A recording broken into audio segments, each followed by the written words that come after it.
días, nos da muchísimo gusto saludarlos. Bienvenidos a Salud para Todos. Tenemos buen programa el día de hoy, sobre todo porque vamos a hablar de un tema que a lo mejor conoce, pero a lo mejor no, o puede checar los síntomas y todo lo que vamos a abordar acerca del hiperinsulinismo. Vamos a ver esta información, le damos la bienvenida y regresamos para comentarla. Hola, bienvenidos a Salud para Todos. Por favor, acompáñenme a ver la siguiente cápsula. El hiperinsulinismo es una condición en la que el cuerpo produce más insulina de la que necesita. La insulina es una hormona esencial, fabricada por el páncreas, que ayuda a que el azúcar en la sangre entre en las células para generar energía. Pero cuando el cuerpo libera insulina en exceso, los niveles de glucosa bajan demasiado, lo que puede provocar mareos, debilidad, ansiedad, temblores o incluso desmayos. El hiperinsulinismo puede tener diferentes causas. En adultos, generalmente está relacionado con resistencia a la insulina, es decir, cuando el cuerpo no responde bien a ella y el páncreas trata de compensarlo produciendo más. Esto suele estar asociado a mala alimentación, obesidad, sedentarismo o antecedentes familiares de diabetes tipo 2. En bebés y niños puede deberse a una alteración congénita del páncreas que produce insulina de manera descontrolada. Recuerda, la salud es primero. Salud para todos. Muchísimas gracias por esta información. Ya tenemos un panorama en general, pero vamos a ir abordando este tema de una manera detallada. Y lo haremos de la mano del doctor Jorge Villalón. Hablaremos acerca de hiperinsulinismo. Parece de verdad que a veces hasta trabalenguas, pero no. Doctor, ¿cómo está? Muy buenos días. Hola Gaby, buenos días. Muy bien, ¿y tú? Qué gusto volver a verlo para poder hablar acerca de este tema. Y bueno, ya vimos en la cápsula algunos datos, algunos puntos importantes de este tema, pero yo le quiero preguntar qué es el hiperinsulinismo y también cómo va a afectar al organismo.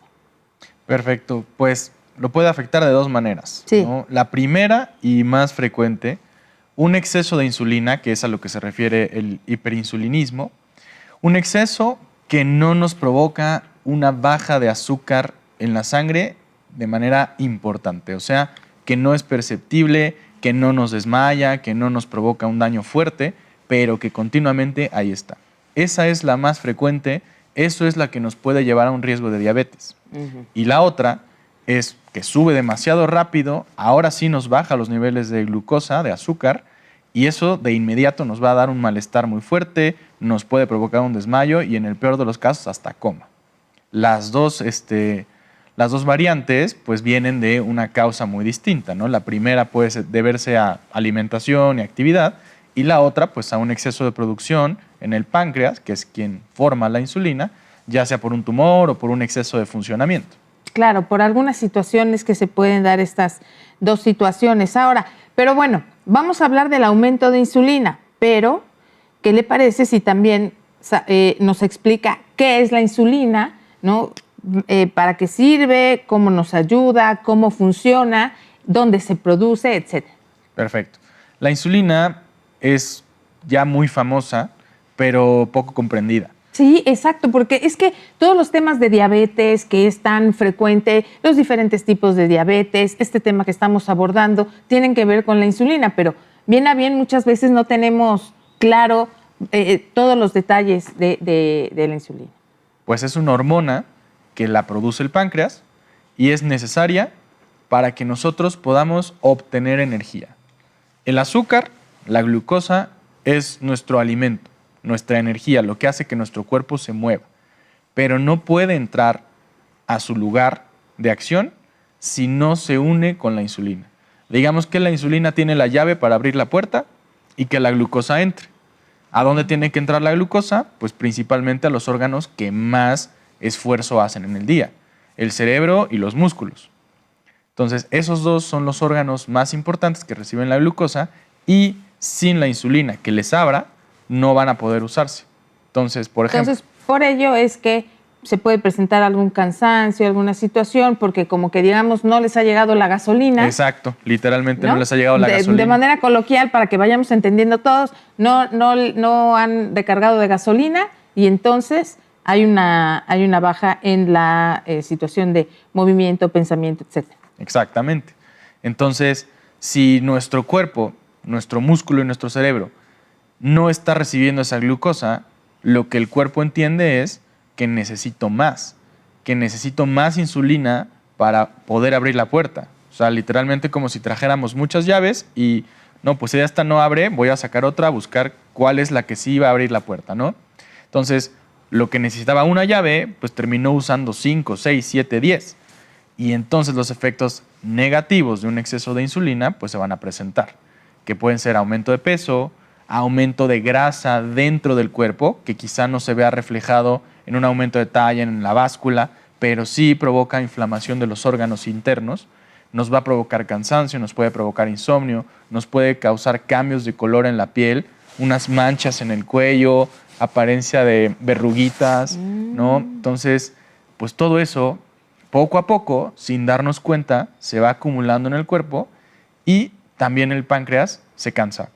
Oiga, doctor, entonces, el cuerpo de una u otra manera necesita conseguir ese paso de la glucosa. Entonces, lo hará, o sea, conseguirá esas llaves a costa de lo que sea, ¿no? Y entonces ahí esto puede tener una afectación y es periódica o es inmediata o cuánto tiempo tiene que pasar para sentir la afectación, porque efectivamente el cuerpo tiene que resolver de cualquier manera. Exacto. Y en este caso es poco a poco y va aumentando gradualmente, ¿no? Por ejemplo, nosotros antes de los 40 años, normalmente el cuerpo pues, puede resolver perfectamente. Responde a todo, ¿no? Pero ya después, cuando pues, se ha usado por mucho tiempo, cuando el metabolismo ya no es lo mismo, cuando nuestra actividad también baja y nuestros músculos se vuelven un poquito menos fuertes, pues entonces es donde empieza a costar más trabajo que la misma cantidad de insulina que usábamos sea efectiva. Y si nosotros pues empezamos a meter más glucosa, empezamos a requerir más y más y más insulina. Entonces, poco a poco, sin darnos cuenta, vamos acumulando ese exceso de insulina y entonces empiezan a dar los síntomas. Por ejemplo, ya cuando nos damos cuenta, quizá han pasado 5 o 6 años de que empezó este proceso. Ah, ¿tanto? Ah, no, bueno, pues entonces sí necesitamos hacernos un chequeo constante, estar atentos, revisar y no... tenemos mucho la mentalidad de, estoy cansado seguramente porque me desvelé, seguramente porque hice esto. O sea, como que damos una justificación a algo que no es normal y no nos hacemos una revisión sin pensar que puede ser este tipo de situación. Ahora, doctor, ¿es lo mismo el hiperinsulinismo que la hipoglucemia? No.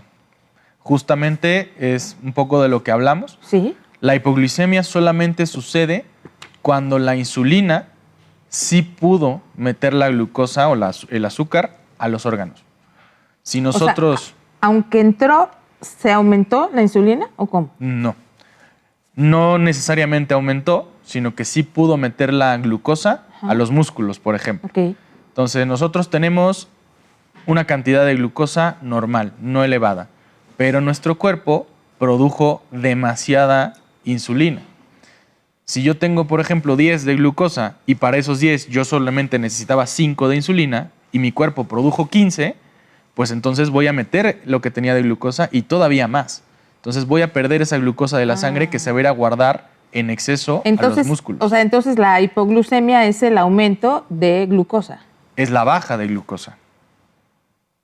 Pues sí, baja. Teníamos 10 de la otra glucosa sería y hiper. se nos fue. Exactamente. Ajá. Y la otra, si el hiperinsulinismo existe, como en el caso de que estamos buscando más llaves, entonces tenemos mucha insulina que no está logrando el efecto de bajar la glucosa, que no la está metiendo a los órganos.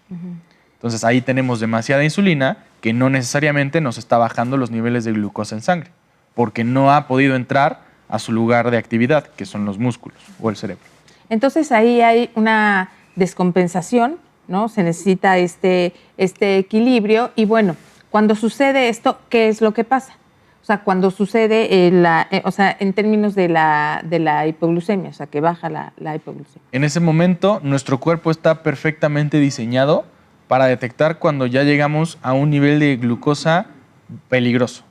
Si no tenemos el suficiente nivel de glucosa en sangre, inmediatamente el cuerpo va a tomar acciones para tratar de aumentarlo.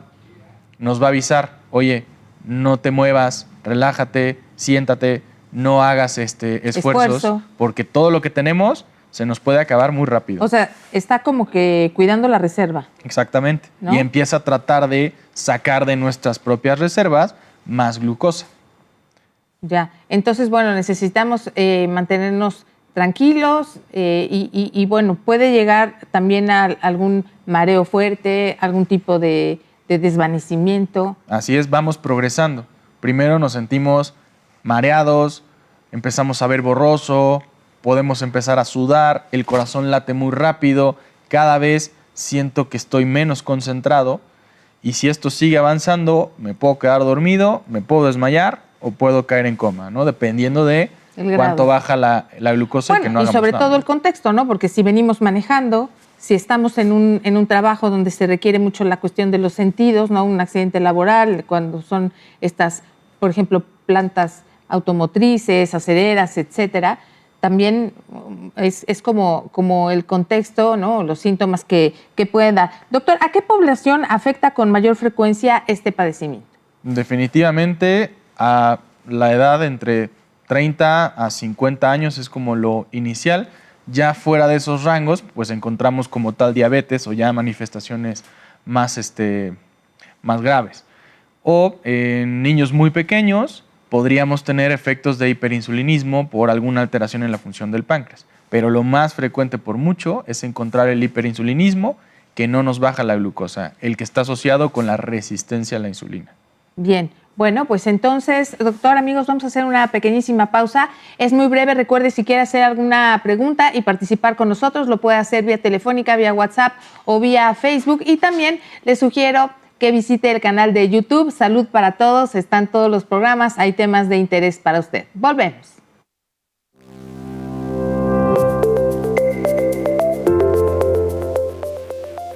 En Puebla hay unas 600,000 personas con diabetes, pero solo el 46% tiene su padecimiento controlado adecuadamente.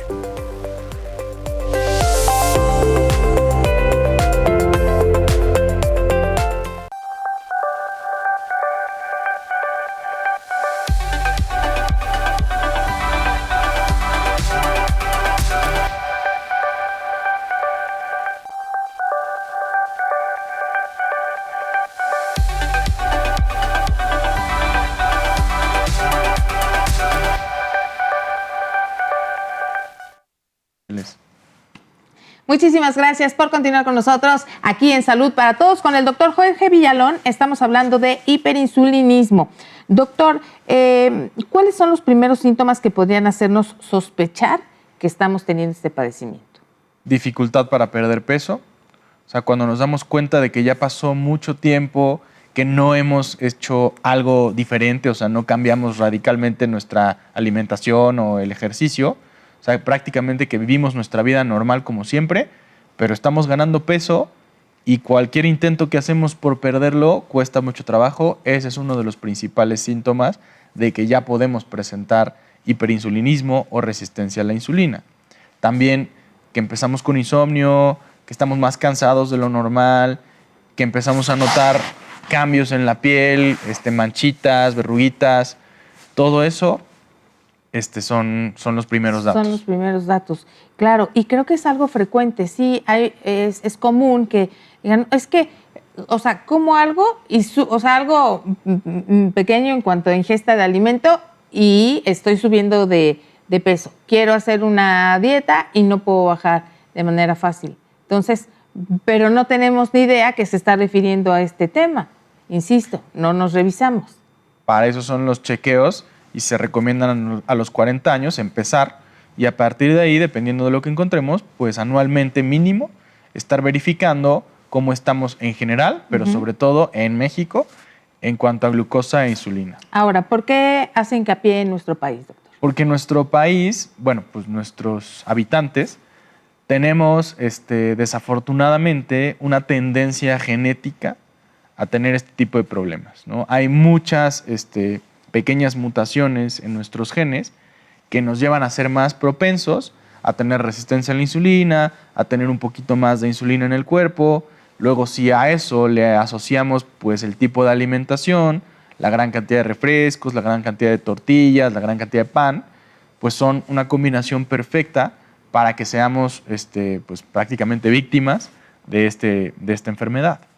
Entonces, pues siendo población de riesgo, digamos, tenemos que tener más vigilancia. Más vigilancia, doctor. ¿Cómo se va a diferenciar de otras enfermedades metabólicas, como por ejemplo la diabetes que estábamos hablando hace unos momentos? Se va a diferenciar porque esto es un proceso. Para que alguien tenga diabetes, lo más normal y más frecuente es que empecemos con exceso de producción de insulina. Nuestro cuerpo cada vez produce más porque nosotros estamos ingiriendo más glucosa, estamos moviéndonos menos, entonces empieza el problema de las llaves, no pueden entrar, produce más insulina y gradualmente más y más y más y más. Y al final del día, pues tenemos un número limitado de insulina que producir. El páncreas puede perder la capacidad de producir insulina por completo. Y entonces, en cuanto nos vamos acercando a ese punto, ya los niveles de glucosa son cada vez más altos. Cuando ya pasamos cierto límite, podemos hablar de que ya tenemos diabetes. O sea, la diabetes es una evolución de este problema cuando no hacemos nada por resolverlo. No, pues por eso necesitamos difundir todo lo que sucede para que vayamos a nuestras revisiones, para que vayamos a los chequeos y podamos... ¿Se puede revertir o solamente se puede controlar? En un caso inicial, antes de presentar diabetes, es posible revertirlo.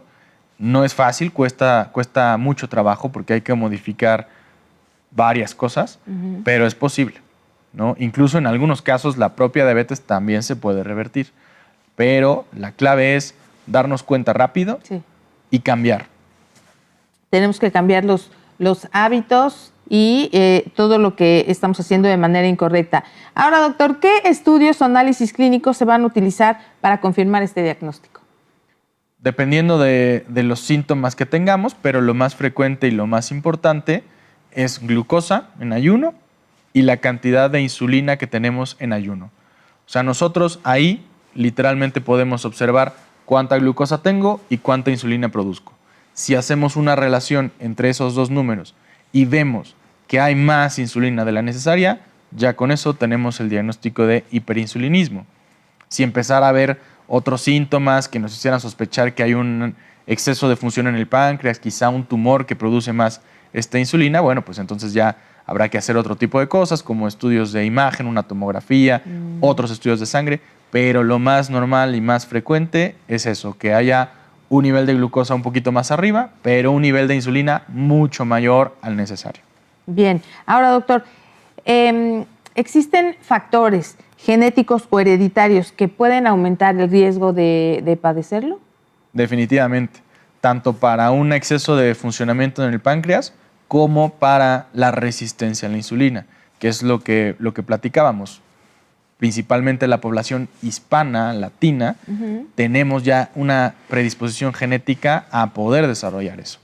Aunque pues, cualquier predisposición genética puede no manifestarse, puede no existir, si no la acompañamos con el ambiente que la haga favorable. O sea, si nosotros tenemos un estilo de alimentación equilibrado, hacemos actividad física y estamos al pendiente, a lo mejor, aunque esté ahí el factor genético, no tendría por qué presentarse. No se desarrolla a lo mejor de manera tan fácil. Pero, doctor, ¿qué pasa cuando decimos el factor genético? ¿No? Generalmente pues pensamos en padres, en abuelos, nada más.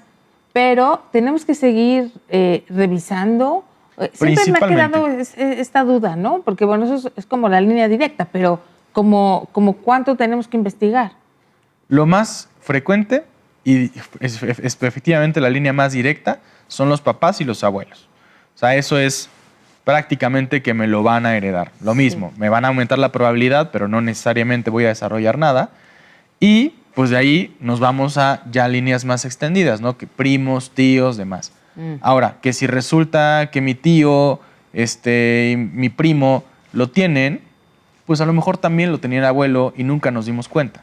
Entonces ya ahí viene siendo difícil determinar hasta más arriba quién sí y quién no, porque pues si nunca se enteró, pues... Sí, no, claro, y además también, bueno, luego la información no es tan certera, ¿no? Ya se va distorsionando. Ahora, doctor, lo que mencionábamos, ¿no?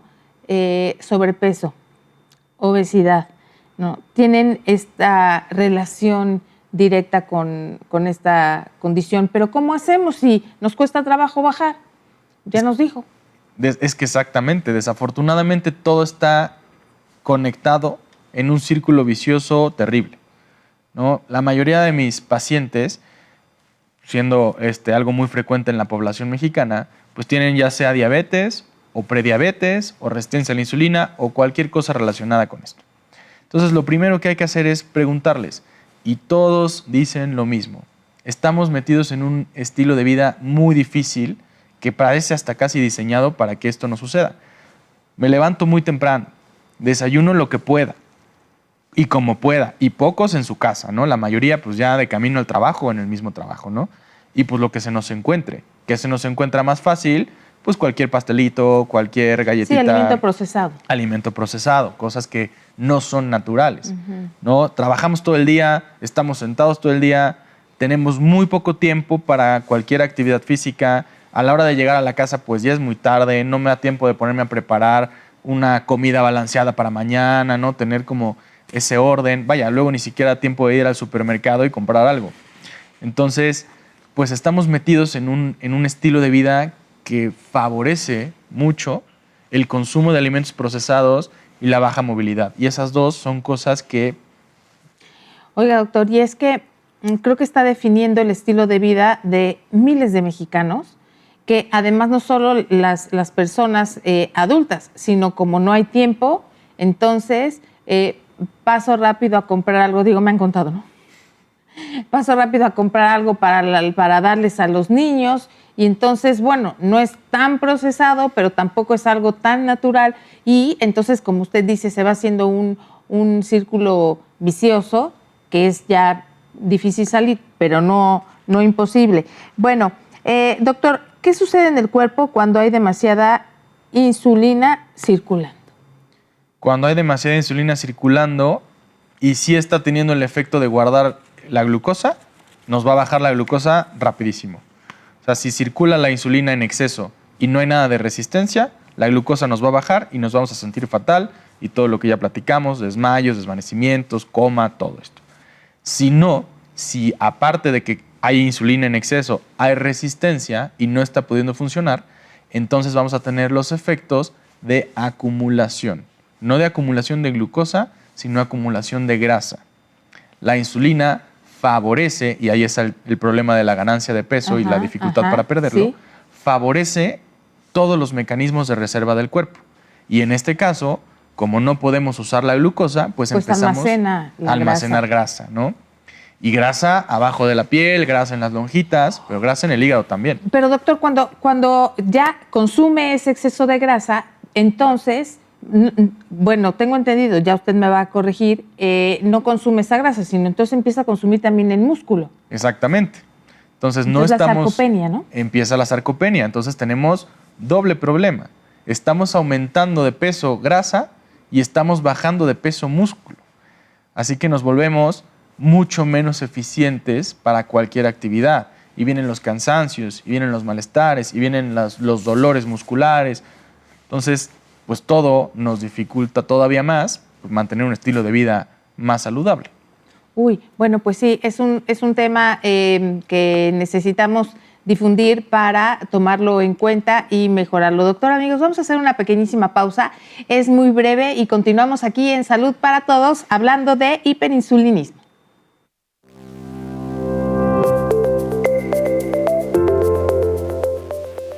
En un estudio en el Hospital Universitario de Puebla con pacientes anovulatorias, síndrome de ovario poliquístico, el 62.5% de las participantes presentaron resistencia a la insulina según el índice OMA-I.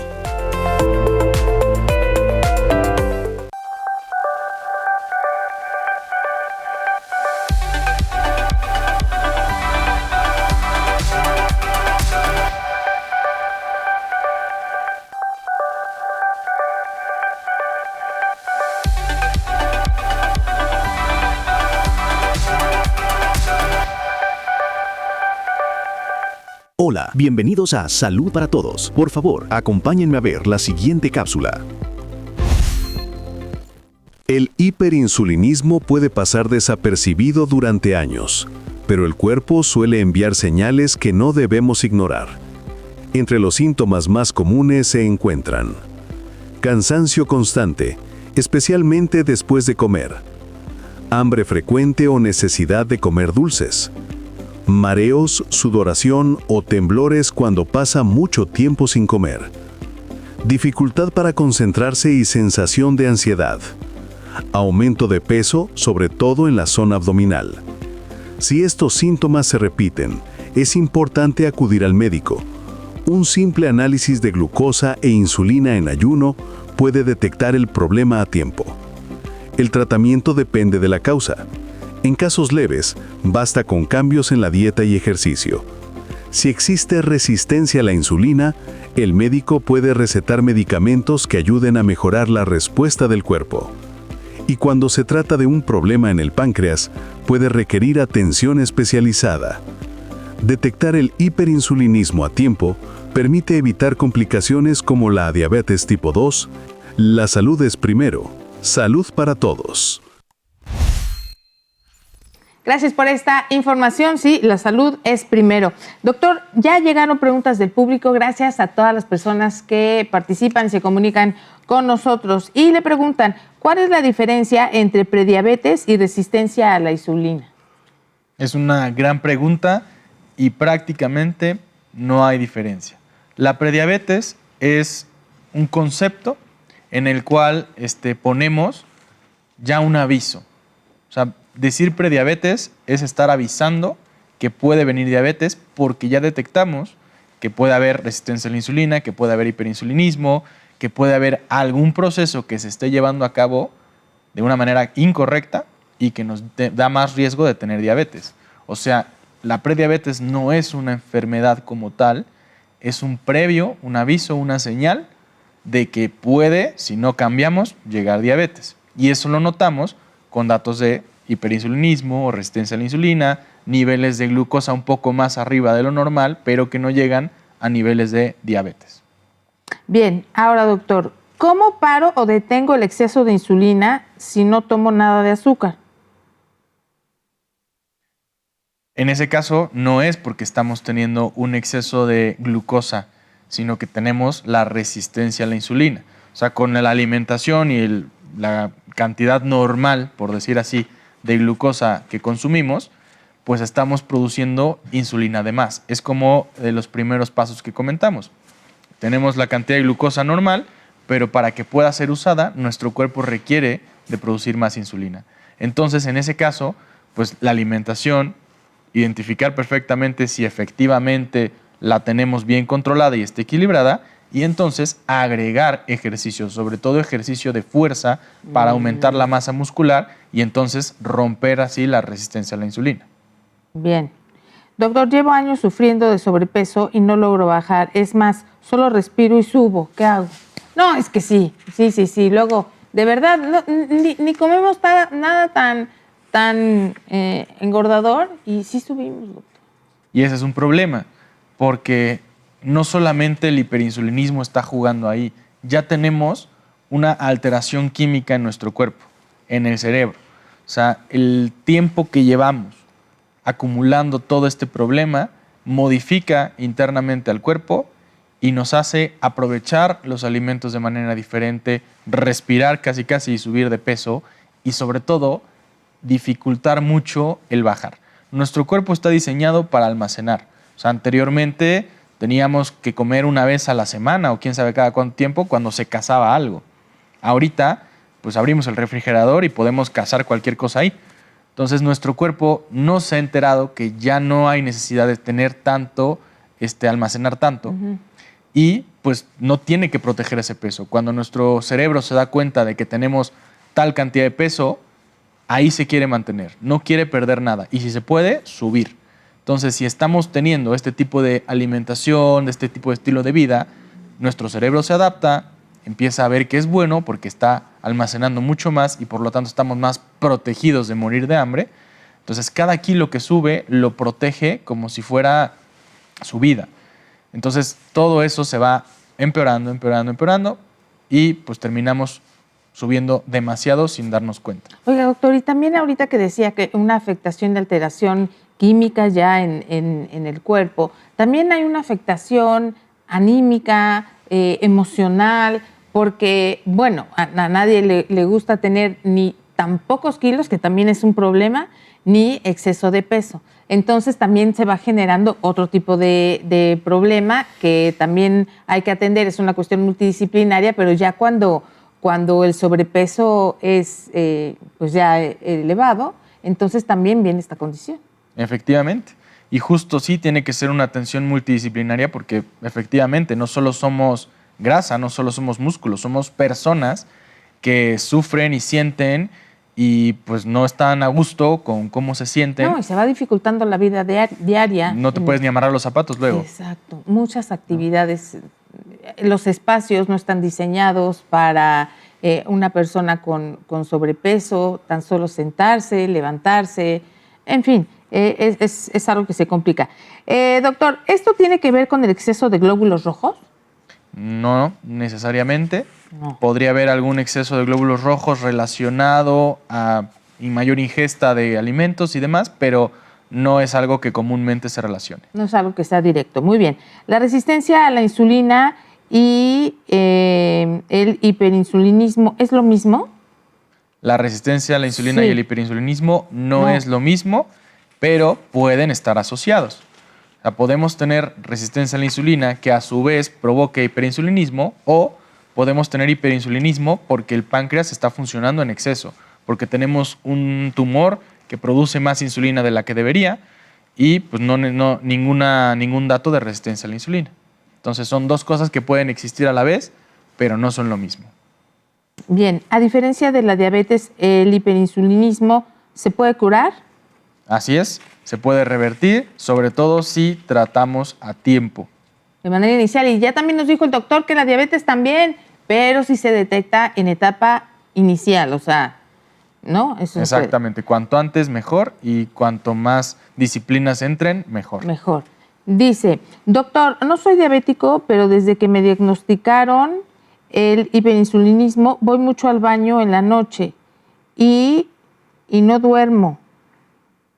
Y no duermo profundo, dice. Es que no le entendía la letra, pero dice, no duermo profundo. Ahí hay dos cosas importantes. Una, el exceso de insulina nos va a dar insomnio o nos va a impedir un sueño profundo. Entonces eso, pues, perfectamente culpable la insulina. Y dos, a lo mejor no hay un diagnóstico de diabetes, pero sí es necesario revisar los niveles de glucosa porque unos niveles de glucosa elevados nos aumentan mucho la frecuencia de ir al baño. Doc, las complicaciones más graves, si no se trata a tiempo, bueno, se quedaba hasta el coma, pero ¿esto puede causar la muerte? Puede causar la muerte. Afortunadamente es muy raro. La verdad es que los síntomas son fácilmente detectables y una vez que nosotros le damos a la gente lo que necesita, que es glucosa, de inmediato se resuelve. Entonces, para que esto provoque la muerte, tendríamos que estar solos sin nadie que nos ayude. Bien, bueno, afortunadamente no, porque siempre recomendamos asistir a la consulta médica. Doctor, ¿el hiperinsulinismo puede derivar en diabetes tipo 2 con el paso del tiempo? Definitivamente. Sí. Si no hacemos algo, definitivamente puede derivar en diabetes tipo 2. Oiga, ¿qué efectos puede tener sobre los órganos como hígado, páncreas, estos órganos que son los que están directamente involucrados? Lo principal es hígado graso. Ajá. Entonces, hay una inflamación por acumulación de grasa en el hígado. Eso provoca que el hígado no funcione muy bien, que a su vez provoca que el páncreas funcione menos. Si estaba funcionando más o menos, pues ese exceso de grasa le va a bajar el funcionamiento, va a producir insulina de menor calidad o en mayor cantidad, va a, digamos que desgastarlo, casi que exprimirlo, y eso nos va a favorecer que la glucosa suba, que la resistencia a la insulina aumente y que pues todo el círculo vicioso empeore. Oiga, Doc, ¿podemos definir las actividades o funciones tanto del páncreas como del hígado? Porque, bueno, pues ya estamos viendo, como le decíamos, las afectaciones, que si esto, que si la insulina, que la glucosa, pero ¿a qué se dedican estos órganos? Bueno, se dedican a muchísimas cosas, son de los que más trabajan, sobre todo el hígado. El hígado prácticamente se mete en todo, pero digamos que su función más conocida es recibir todo lo que nosotros metemos por la boca, ya sea comida, bebida, pastillas, cualquier cosa.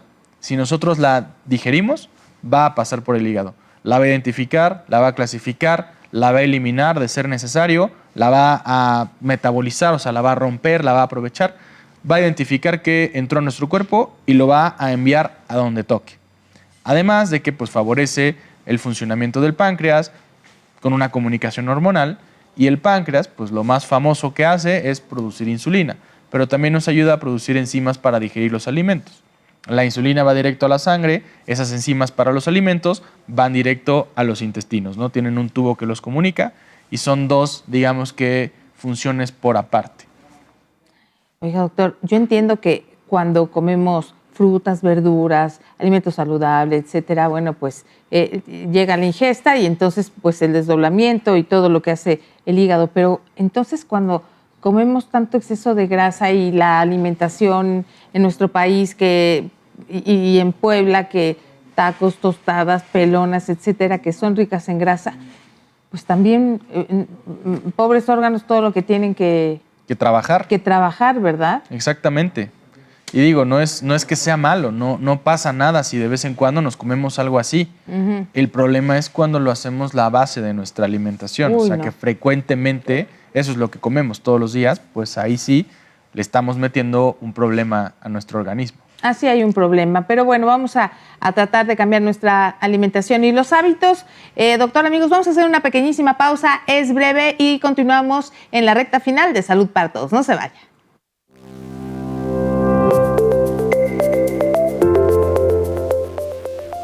En Puebla se reporta que los casos de diabetes tipo 1, tipo 2 y gestacional aumentaron un 23% durante el primer semestre de 2025, en comparación con el mismo periodo de 2024.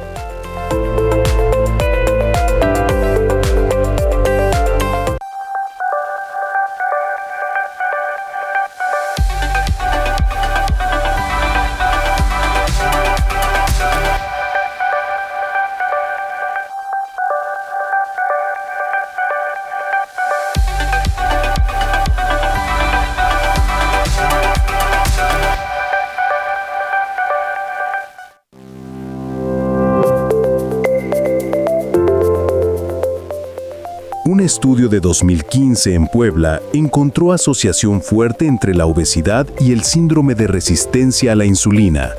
Pacientes obesos presentan con gran frecuencia resistencia a la insulina, intolerancia a la glucosa, hipertensión y dislipidemia.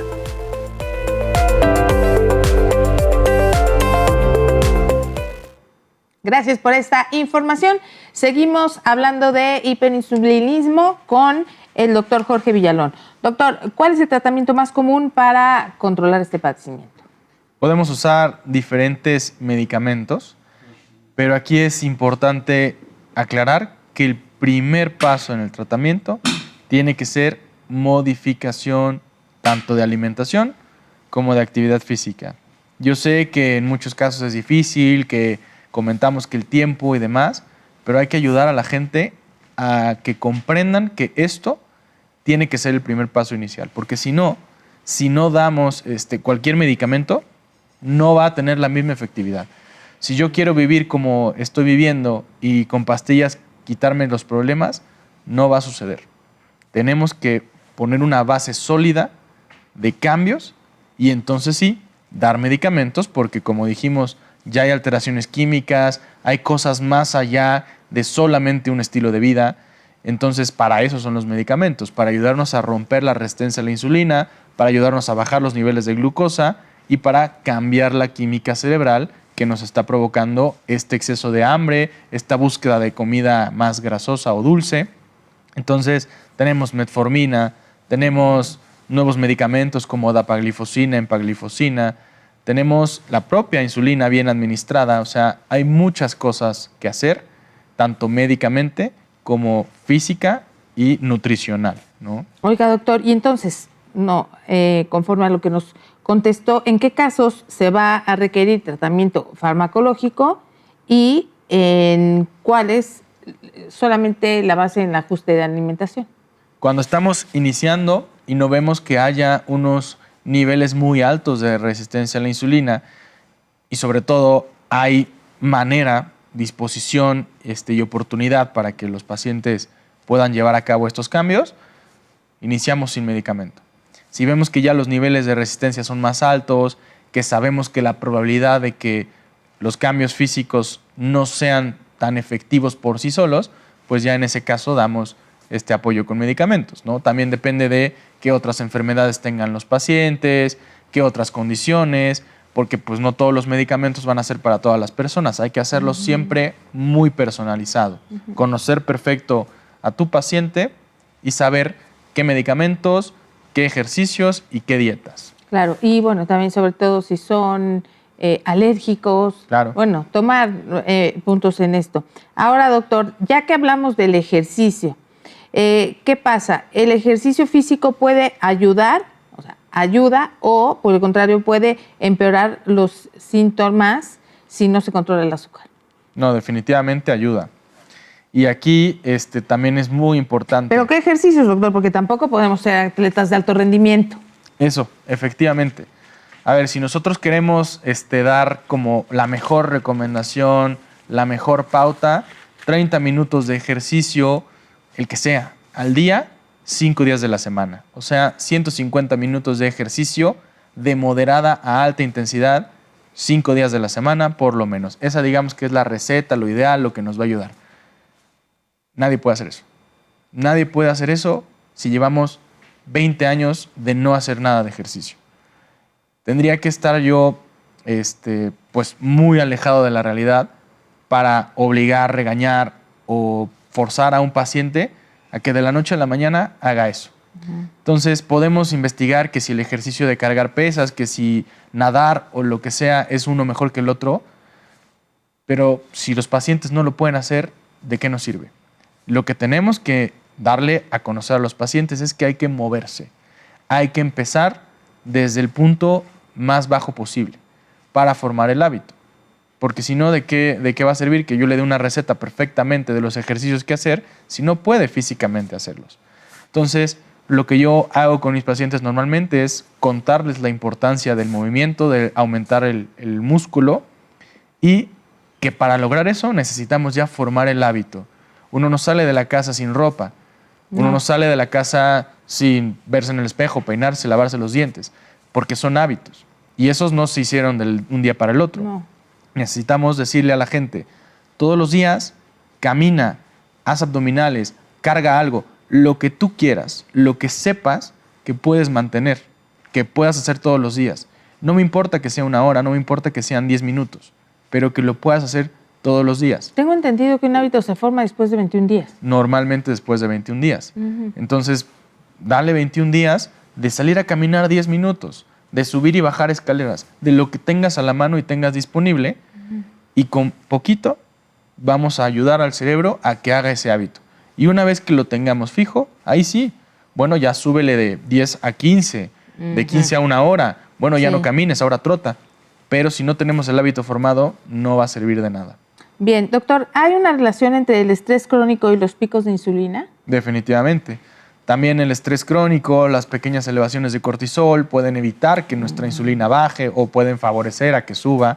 Entonces, no van a ser picos súper notorios o que tengan muchos síntomas, pero sí van a estar ahí continuamente, evitando que la insulina regrese a los niveles normales. Oiga, doctor, ¿existen mitos o creencias falsas sobre la insulina o el azúcar que debamos aclarar hoy, que es el momento? Sí, lo más frecuente, sobre todo ya en pacientes con diabetes, que se les ofrece el tratamiento con insulina, la primera reacción, no, la insulina no, la insulina es mala, la insulina me va a matar, la insulina se la dan a la gente que ya no tiene remedio, la insulina te deja ciego. O sea, todos esos conceptos realmente están equivocados y en gran parte es culpa nuestra. O sea, los doctores anteriormente amenazaban con insulina. Sí, como que sí se había como dando una mala imagen a la insulina. Sí, pues sí, si no comes bien, te voy a poner insulina. Si no te cuidas, te voy a poner insulina, como si fuera un castigo. Y definitivamente no lo es.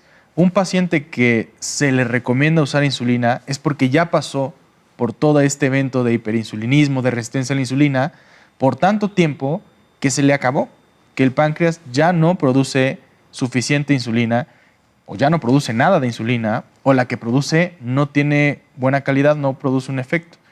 Entonces a esos pacientes pues hay que darles insulina por medio externo, pero pues por supuesto que calculada, de acuerdo con peso, de acuerdo con su estilo de alimentación, de acuerdo a sus requerimientos, perfectamente vigilada, y haciendo eso no solamente no nos vamos a quedar ciegos ni nos vamos a morir ni mucho menos, sino que al contrario, no vamos a subir de peso tanto, no vamos a tener problemas con glucosa y podemos revertir esos niveles de glucosa que han estado arriba por mucho tiempo. O sea, en resumen, nos puede ir mucho mejor, claro, siempre y cuando pues, sea vigilada, ¿no? Sea vigilada y atendida por un profesional. Doctor, ¿qué consejo le darías a quienes ya han sido diagnosticados, ¿no?, con este padecimiento y buscan mejorar su calidad de vida? Lo principal es encontrar la manera de tener una alimentación equilibrada. A lo mejor no todo el mundo puede ir con un nutriólogo, pero todos podemos dejar los refrescos, todos podemos dejar las papas, todos podemos comer más verduras, podemos ser mucho más balanceados, podemos buscar la manera de movernos, podemos decidir no usar los elevadores y usar las escaleras, ¿no? O sea, pequeñas cosas que si repetimos todos los días nos van a dar un gran efecto.